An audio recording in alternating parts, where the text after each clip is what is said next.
Ayun, so, meron tayo ngayon ditong ah, GPS module na kinabit sa motor natin, and right now as you can see, offline siya, and 26 days ago pa yung last send niya ng update. Yan. So yung gamit natin na GPS module dito is yung Sinotrack na ST901, and yan, as you can see, yan, wala talaga siyang update ever since. So 26 days ago na. Na-notice ko lang siya last week, and chinek ko ulit today, ayun pa rin.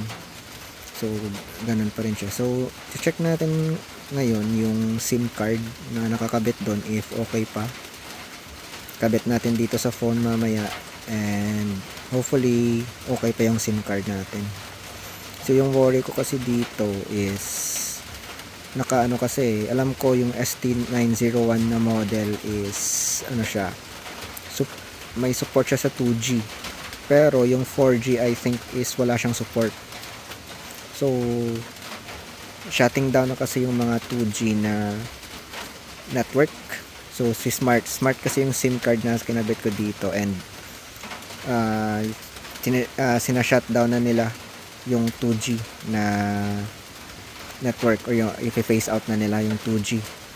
And so ito yung ginagamit natin na GPS device, ST901, and yan, medyo madumi na, marami kasing putik sa pinaglagyan ko nito dito sa loob ng scooter. So tatanggalin lang natin yung screw dito, and ito screw, then isa pang screw dito, then kukuha na natin yung SIM card, tapos kabit na lang natin yung SIM card sa another phone, and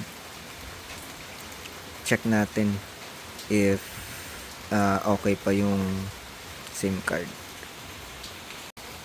So yan, nakuha ko na yung nut. So make ano nyo lang, dito siya galing. Make sure nyo lang na hindi nyo mawala to, maliit kasi siya. And halimbawa kung nilalagay nyo siya sa device, sa motor nyo, baka malaglag siya habang kinukuha or kinakabit yung nut na to. So make sure nyo lang na hindi ito mawala. Yan. Then kunin lang natin yung takip nito. Nice. Yan siya. So yan yung SIM card. And wait lang, I think parang may light indicator kasi ito eh. Yan, ito yung light indicator niya. So kung nakikita nyo, meron tayo dyang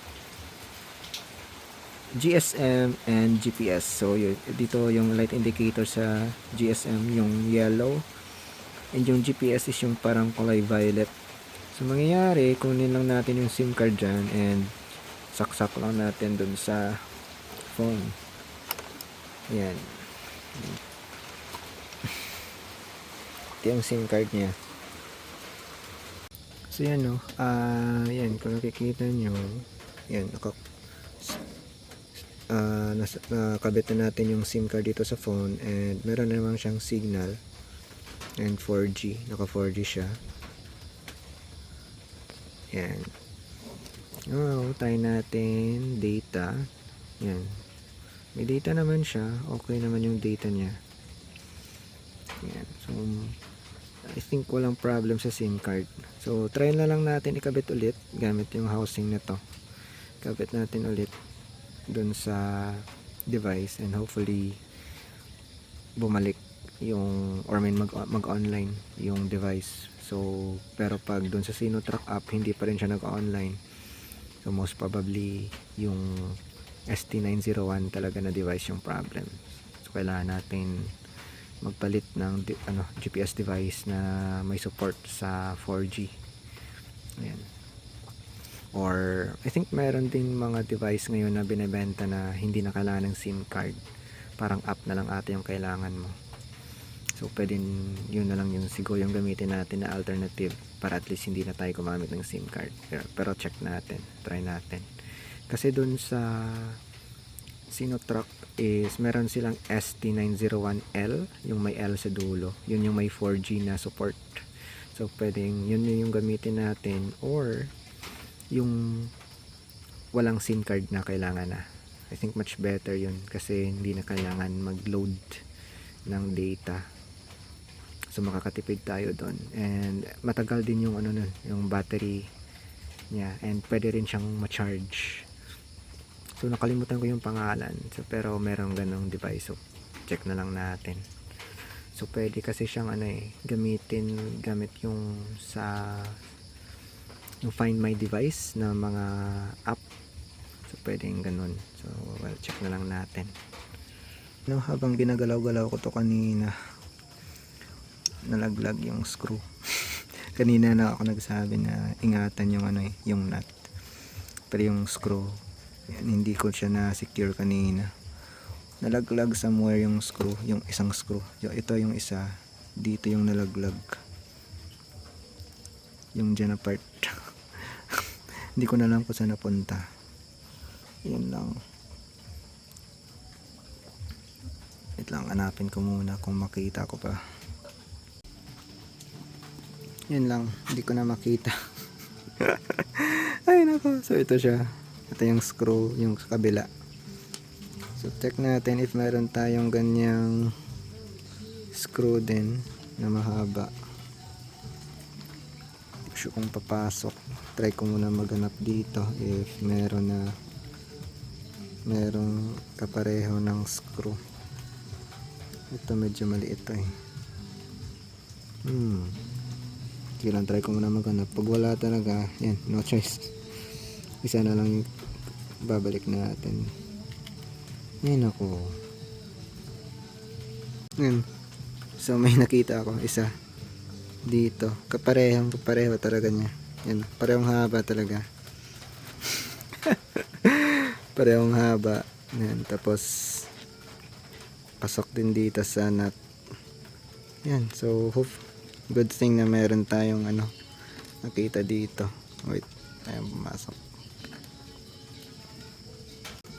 So yan pasok naman siya. Yan. Yan, so buti meron tayong mga nakatagong mga screws dito.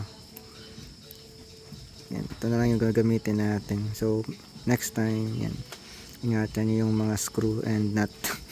Nut lang yung kanina yung sinabi ko eh. Both nut and screw. Yun yung problem kasi kapag nalaglag yun sa mga wirings or sa kung saan dun sa motor nyo or kung sa sasakyan man, yan, medyo mahirap hanapin kasi maliit yun lang yung screw nito. Anyways, yan, tago na lang natin to, kabit na lang natin. Yan, so sa pagkakabit pala ng SIM card nito, sundin nyo lang yung position dito.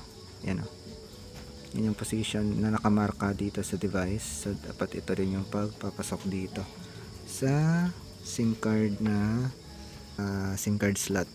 So dito siya, yan, dito na part sa baba, ganyan lang siya. Yan. Then